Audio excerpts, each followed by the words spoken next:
40대 여성에게 가장 위험한 감정적 신호 5가지.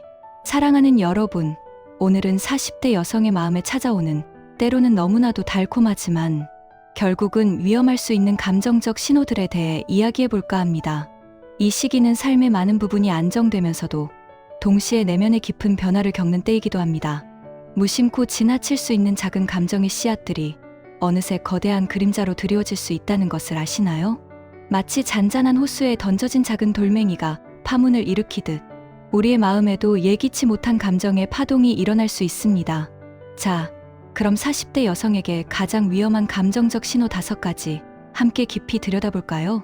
첫 번째 신호, 대화가 설레기 시작하고 상대의 메시지를 기다리게 되는 순간입니다. 팀장님, 오늘 프로젝트 회의 때 말씀해 주신 자료 정말 큰 도움이 됐습니다. 늘 그렇듯 업무적인 대화였습니다. 하지만 그날따라 팀장님의 목소리에는 묘한 활력이 느껴졌고 제 설명에 고개를 끄덕이는 그분의 눈빛은 제 마음속 어딘가를 건드리는 듯했습니다. 퇴근 후 샤워를 마치고 침대에 누웠을 때 늦은 밤 메신저 알림이 울립니다. 오늘 수고 많으셨습니다. 덕분에 회의가 잘 마무리된 것 같습니다. 순간 제 심장은 쿵 하고 떨어지는 것 같았습니다. 그저 형식적인 메시지일 뿐인데 왜 이렇게 설렐까요?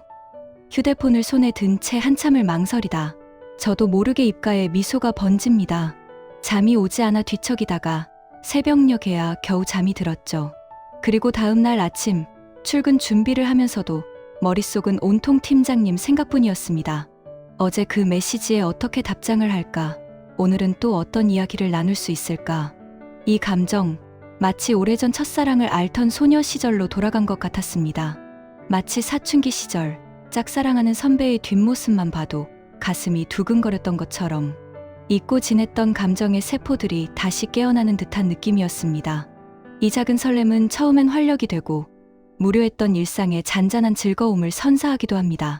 잿빛 같던 하루의 한 줄기 빛이 스며드는 듯한 느낌이죠.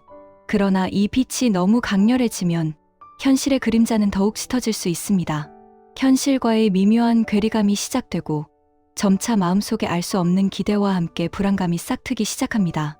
이 달콤한 감정의 유혹은 자신도 모르는 사이에 위험한 감정의 싹을 틔울 수 있다는 것을 우리는 명심해야 합니다. 이 감정은 단순히 호감을 넘어 깊은 관계에 대한 갈망으로 이어질 수 있습니다.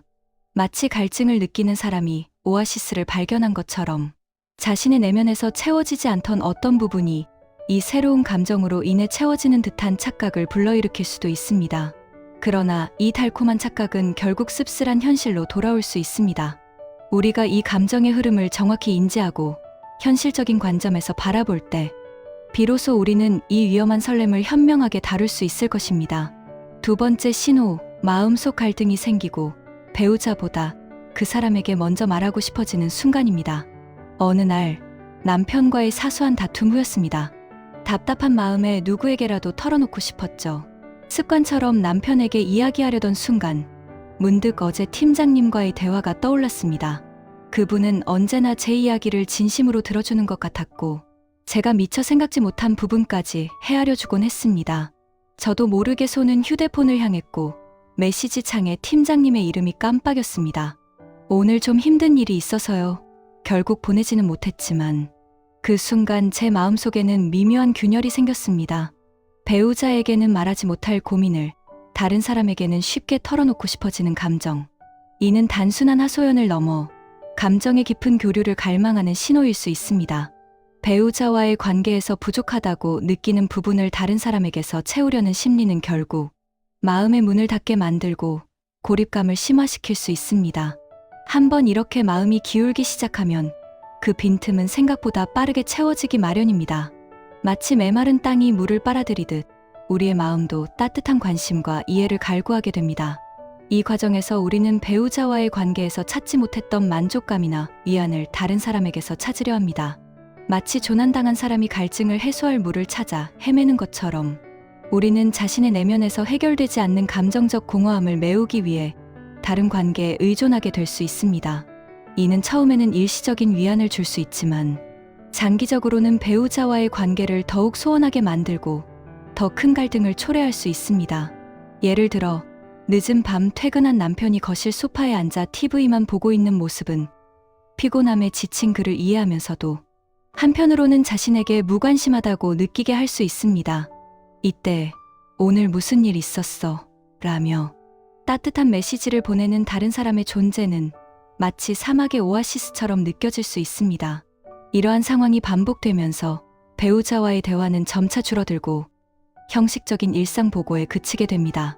반면 다른 사람과의 대화는 더욱 깊어지고 내면의 감정을 공유하는 과정에서 더 큰 유대감을 형성하게 됩니다. 이러한 감정의 이동은 매우 은밀하게 그리고 서서히 진행되기 때문에 스스로 인지하기 어려울 수 있습니다. 그러나 이 미묘한 변화는 결국 삶의 중요한 가치관과 관계의 균형을 뒤흔들 수 있는 강력한 신호입니다. 우리는 이러한 감정의 흐름을 인지하고 자신의 내면을 솔직하게 들여다보는 용기가 필요합니다. 그리고 배우자와의 관계를 되돌아보고 서로에게 더 많은 관심과 노력을 기울이는 것이 중요합니다. 때로는 전문가의 도움을 받아 자신의 감정을 이해하고 건강한 관계를 재정립하는 과정이 필요할 수도 있습니다. 세 번째 신호, 무심코 그 사람 생각을 하는 빈도가 늘어날 때입니다. 평범한 일상 속에서 문득 그의 얼굴이 스쳐 지나갑니다. 점심 메뉴를 고르다가도 그 사람이라면 뭘 좋아할까 하는 생각이 들고, 즐거운 영화를 보다가도 이 영화를 그 사람과 함께 본다면 어떨까 상상하게 됩니다. 이런 생각들이 하루에도 몇 번씩 찾아오고 점점 더 빈번해진다면 이미 마음은 깊이 물들어 가고 있는 것입니다. 40대 여성에게는 이런 감정이 더욱 강하게 다가올 수 있습니다. 오랜 시간 한 가지 패턴으로 살아오다 보면 새로운 자극과 설렘에 대한 갈증이 커지기 때문이죠. 새로운 관심사는 삶의 활력이 될 수도 있지만 특정 인물에 대한 과도한 몰입은 현실 세계와의 균형을 깨뜨릴 수 있습니다. 마치 향기로운 꽃에 홀린 나비처럼 우리는 매혹적인 감정에 이끌려 현실을 등한시할 수 있습니다. 이런 망상은 점차 현실과 환상의 경계를 모호하게 만들고 결국 자신을 갉아먹는 독이 될 수 있습니다. 망상장애는 드문 질환이지만 현실과 분리된 생각들이 점점 강해지면서 일상생활에 영향을 미칠 수 있습니다. 예를 들어 배우자의 외도를 의심하는 질투형 망상은 실제로는 아무런 증거가 없음에도 불구하고 확고한 믿음으로 인해 관계를 파괴하고 심지어 강력 범죄로 이어질 위험까지 있습니다. 이러한 감정의 씨앗이 싹트기 시작하면 주변 사람들과의 관계에도 균열이 생기고 결국 스스로를 고립시키는 결과를 초래할 수 있습니다. 상상 속에서만 존재하던 완벽한 이상형이 현실 속의 그 사람과 일치한다고 믿기 시작하면서 우리는 현실의 배우자에게서는 찾을 수 없는 이상적인 모습을 그 사람에게 투영하게 됩니다. 퇴근길, 라디오에서 흘러나오는 감미로운 팝송을 들으며 문득 그 사람도 이 노래를 좋아할까 생각하는 순간 이미 우리의 마음은 현실을 벗어나 환상의 세계를 유영하고 있는 것입니다. 주말 저녁 따뜻한 차 한 잔을 마시며 책을 읽다가도 이 책을 그 사람과 함께 읽고 이야기를 나눈다면 얼마나 좋을까 하는 생각에 잠겨버립니다. 이러한 생각의 빈도가 늘어날수록 현실 속의 배우자나 가족들과 함께하는 시간은 점차 의미를 잃어가게 됩니다. 마치 돋보기로 빛을 한 곳에 모으듯 우리의 모든 관심과 에너지가 그 사람에게로 집중되면서 다른 중요한 것들은 흐릿해지고 왜곡되어 보이게 됩니다. 결국 이는 현실 세계에서의 역할과 책임감을 회피하고 도피하려는 심리로 이어질 수 있습니다. 우리는 이러한 감정의 흐름을 인지하고 현실적인 관점에서 바라보는 지혜가 필요합니다. 스스로에게 질문을 던져보세요. 이 감정이 나에게 진정으로 필요한 것일까? 이 감정이 나의 삶을 더 풍요롭게 만들고 있는가? 아니면 오히려 복잡하게 만들고 있는가? 이러한 자기 성찰을 통해 우리는 환상과 현실을 구분하고 건강한 삶의 균형을 되찾을 수 있을 것입니다.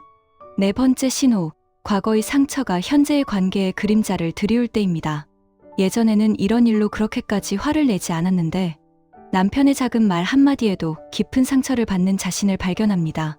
이는 단순히 현재의 문제라기보다 과거의 미해결된 감정이나 상처가 다시 떠오르는 신호일 수 있습니다. 40대는 많은 경험을 쌓아온 만큼 그만큼 쌓인 마음의 짐도 많을 수 있습니다.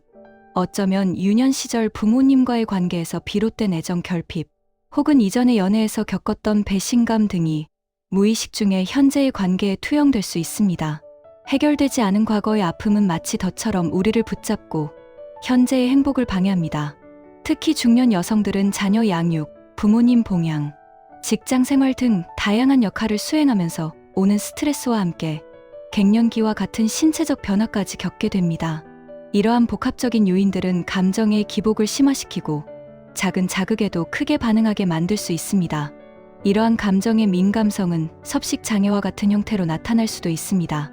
거식증이나 폭식증은 단순히 외모에 대한 강박적인 열망에서 시작될 수 있지만 사실은 내면의 불안감과 스트레스를 음식으로 해소하려는 심리적 방어 기제일 경우가 많습니다. 마른 몸에 대한 사회적 압력과 더불어 자신의 감정을 통제할 수 없다는 무력감이 섭식 장애로 이어지는 것이죠. 극단적인 다이어트와 식이 조절은 일시적인 통제감을 주지만 결국에는 건강을 해치고 더 깊은 우울감에 빠지게 만듭니다. 우리는 과거의 상처를 직시하고 치유함으로써 현재의 관계를 더욱 단단하게 만들 수 있습니다. 이 과정은 힘들고 고통스러울 수 있지만 결국에는 우리를 더욱 단단하고 성숙하게 성장시키는 밑거름이 될 것입니다. 어린 시절 부모님으로부터 충분한 사랑과 인정을 받지 못했던 경험이 있다면 성인이 되어서도 자신도 모르게 다른 사람에게서 그 사랑을 갈구하게 될 수 있습니다. 배우자가 자신을 사랑하고 아낀다고 해도 내면에 뿌리 박힌 결핍감은 작은 서운함에도 쉽게 상처받고 관계에 대한 불신으로 이어질 수 있습니다. 마치 메마른 돼지가 작은 빗방울에도 크게 반응하듯 우리의 마음속 깊이 자리한 상처는 작은 자극에도 크게 흔들릴 수 있습니다. 예를 들어 남편이 퇴근 후 회사 이야기를 늘어놓을 때 자신에게는 관심이 없는 것처럼 느껴져 서운함을 느끼는 경우가 있습니다. 과거의 상처가 없는 상태라면 단순히 남편이 힘든 하루를 보냈구나 하고 넘어갈 수 있는 일도 내면에 결핍이 있는 상태에서는 나는 늘 뒷전이야, 나의 감정은 중요하지 않구나 라고 확대 해석하며 상처받게 되는 것입니다.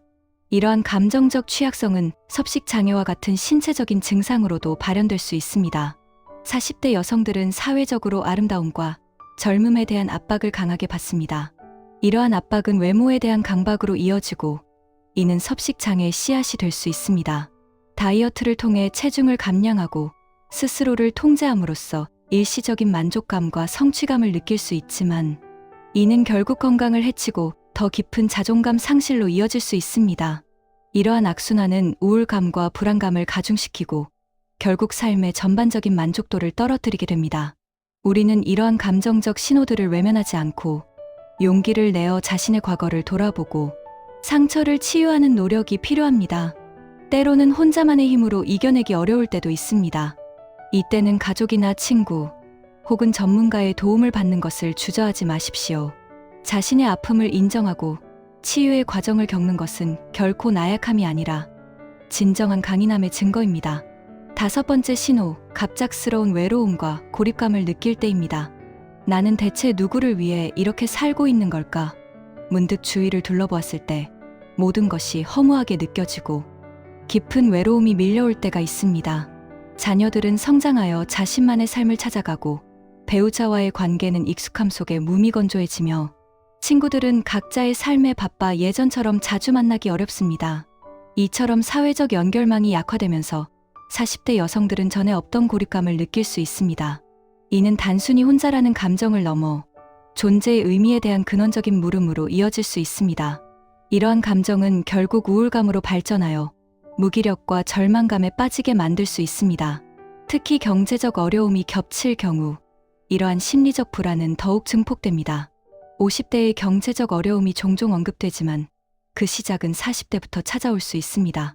불안정한 직업, 소득 감소, 자녀 양육 및 교육비 부담, 그리고 노후 준비에 대한 막연한 불안감은 40대 여성들의 어깨를 무겁게 짓누릅니다. 이러한 경제적 압박은 충동적인 소비나 감정적인 판단으로 이어져 상황을 더욱 악화시킬 수 있습니다.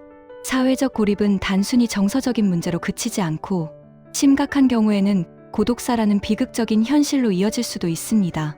중장년층 남성의 고독사가 증가하는 추세지만 40대 여성 역시 사회적 연결망이 약화되고 고립감이 심화될 경우 이러한 위험에 노출될 수 있습니다. 우리는 이러한 외로움을 방치하지 않고 새로운 관계를 형성하거나 기존 관계를 더욱 돈독히 하는 노력이 필요합니다. 또한 혼자서 해결하기 어려운 문제들은 전문가의 도움을 받는 것을 주저하지 말아야 합니다. 사회적인 지지망을 구축하고 자신의 가치를 재발견하는 시간을 가짐으로써 우리는 이 외로움을 극복하고 더 단단해질 수 있습니다. 문득 평일 오후 텅 빈 집에 홀로 앉아 창밖을 바라볼 때 알 수 없는 공허함이 밀려올 수 있습니다. 자녀들은 학교나 학원에 가고 남편은 직장에 있는 시간, 평소에는 바쁘게 집안일을 하거나 자기 개발을 하며 시간을 보내지만 어느 순간 내가 지금 무엇을 하고 있는 걸까 하는 근원적인 질문에 사로잡히는 것이죠. 마치 거대한 바다 한가운데 홀로 떠 있는 작은 배처럼 막막함과 불안감이 엄습해 올 수 있습니다. 이러한 외로움은 단순히 혼자 있는 시간에서 오는 것이 아니라 정신적으로 연결되어 있다고 느끼는 관계의 부재에서 비롯됩니다. 친구들과의 만남은 점차 줄어들고 배우자와의 대화는 일상적인 내용에만 그치면서 자신의 깊은 감정을 나눌 상대가 없다고 느끼게 됩니다. 이는 내가 누구에게도 진정으로 이해받지 못하고 있다는 고립감으로 이어질 수 있습니다. 여기에 경제적인 불안감까지 겹치면 그 심리적 압박감은 이루 말할 수 없습니다. 직장에서의 불안정한 위치, 예상치 못한 퇴직의 위협, 그리고 자녀의 교육비와 부모님 봉양에 대한 부담감은 40대 여성들에게 현실적인 무게로 다가옵니다. 남들처럼 노후를 준비해야 한다는 압박감 속에서 현재의 삶을 유지하는 것조차 버겁다고 느낄 때 우리는 쉽게 절망감에 빠질 수 있습니다. 이러한 복합적인 감정들은 결국 자기 파괴적인 행동이나 충동적인 선택으로 이어질 위험이 있습니다. 마치 위기에 처한 동물이 스스로를 보호하려는 듯이 우리의 마음도 이러한 압박감에서 벗어나기 위해 비합리적인 행동을 택할 수 있습니다. 예를 들어 경제적인 어려움에서 벗어나기 위해 무리한 투자를 하거나 감정적인 공허함을 채우기 위해 불필요한 소비를 하는 것이죠. 이러한 행동들은 일시적인 해소감을 줄 수 있지만 결국에는 더 큰 문제로 이어져 상황을 더욱 악화시킬 수 있습니다. 우리는 이러한 외로움과 고립감을 단순히 개인적인 감정으로 치부하지 말고 사회적인 차원에서 함께 해결해 나가야 할 문제로 인식해야 합니다. 지역사회의 커뮤니티 활동에 참여하거나 취미 생활을 통해 새로운 사람들과 교류하며 사회적 연결망을 확장하는 노력이 필요합니다. 또한 심리 상담이나 정신건강 전문가의 도움을 받는 것을 부끄러워하지 마십시오.